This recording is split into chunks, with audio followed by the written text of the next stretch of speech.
ষষ্ঠ শ্রেণীর শিক্ষার্থী বন্ধুরা শুভেচ্ছা নিও। আশা করছি ভালো আছো। আজকে আমি তোমাদের জীবন ও জীবিকা বই থেকে 98 পৃষ্ঠার একটি সুন্দর কাজ নিয়ে হাজির হয়েছি এবং এটি হচ্ছে একটি খালি ঘর পূরণ। দেখো, আগের লেসনে লেখা আছে যে অনুপরা একটি ডিসপ্লে তৈরি করেছে। এখন এখানে প্রশ্ন হচ্ছে অনুপদের ক্লাসে সবাই মিলে কেন ডিসপ্লে বোর্ড বানালো।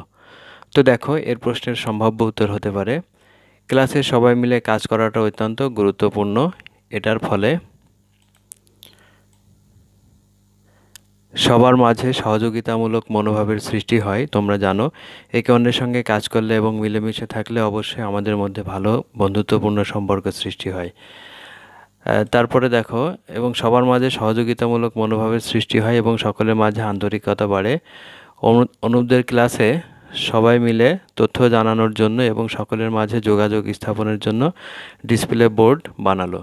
তোমরা জানো, নিজের অ্যাক্টিভিটিসগুলো অনেক সময় দেয়ালিকা বা ডিসপ্লে বোর্ডে তৈরি করে রাখা যায়, তো সেই জন্যই অ্যাকচুয়ালি অনুপরা ক্লাসে ডিসপ্লে বোর্ড বানিয়েছিল। অ্যাকচুয়ালি আমরা যখন প্রাইমারি স্কুলে কিংবা ব্র্যাক স্কুলে পড়তাম, ঠিক সেই সময়ও আমরা এরকম ডিসপ্লে বোর্ড বা দেয়ালিকা গঠন করতাম। তো সকলকে ধন্যবাদ আমাদের সাথে থাকার জন্য। অবশ্যই চ্যানেলটি সাবস্ক্রাইব করবে এবং পরবর্তীতে নতুন নতুন ভিডিও পাওয়ার জন্য। আল্লাহ হাফেজ।